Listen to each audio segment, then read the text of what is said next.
Doctor Shruti Parekh from advance hospitals Ahmedabad. આજે આપણે review લેવા જઈ રહ્યા છીએ ખોડાભાઈ પટેલનો, જે આપણી પાસે કડીથી આવેલા છે, જેમનું ઓગસ્ટમાં આપણે રોટેટર કફ રિપેર કરેલું છે.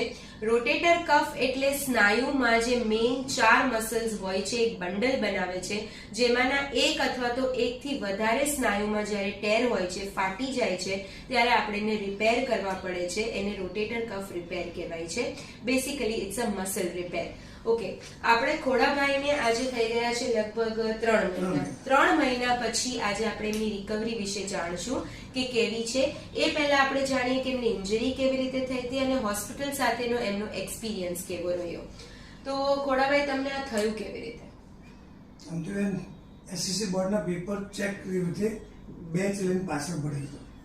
Okay okay. એના કારણે બધું વેઇટ આવી ગયું. હા, હવે એમાં એવું છે કે કોઈ વખત વેઇટ ખભા પર આવી ગયું, તમે કઈ હેવી લિફ્ટિંગ કરી લીધું, તમે ભૂલથી કઈ ઉચકી લીધું છે, તમને ક્યાંય વાગ્યું છે, આ બધાથી ટેર થવી બહુ પ્રોબેબલ વાત છે, શક્યતાઓ છે. બટ એના સિવાય કઈ નાનું મોટું ઘરમાં કામ કરવાથી બી આ વસ્તુ થઈ શકે છે.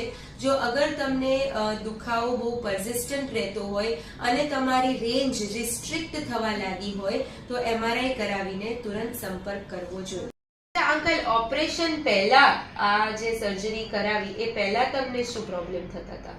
આમ તો ઘણી તકલીફો હતી. શોલ્ડરથી હાથ ઉપર જાય નહીં, નાવું હોય તો માથું ચોડાય નહીં, તેલ નખાય નહીં, અથવા કોઈ પણ વસ્તુ લાંબાથી લેવી હોય તો પણ લઈ ના શકાય. ઓકે. ઇવન પાણી પીવું હોય તો આપણે આ જમણો હાથનો ઉપયોગ જ ના થઈ શકે. લેફ્ટ હાથથી જ કામ કરવું પડતું, મોટા ભાગનું કામ. લખવાનું, હું પોતે ટીચર છું, પાટણ લખવું હોય તો પણ ના લખી શકું. કે આટલા સુધીનું હોય મારું આ હાથું તો હું લખી શકું. આટલું આવે તો બિલકુલ લખી ના શકું. અથવા તો મારે એને હાથને પકડી અને લખવું પડે. So short signs of rotator cuff tear is pain, weakness and restricted range of motion. આ ત્રણેય વસ્તુ જ્યારે સાથે થાય, તમારી રેન્જ ઘટવા માંડે, તમને વીકનેસ ફીલ થાય અને તમને દુખાવો બી અસહ્ય થતો હોય, ત્યારે એવું રોટેટર કફ ટેર હોવાની શક્યતા ખરી. રાઈટ? પછી મેં 2-4 ડોક્ટરને બતાવ્યું અલગ અલગ. તો પછી છેલ્લે રેફરન્સ સાહેબનો આવ્યો એડવાન્સ હોસ્પિટલનો. રાઈટ.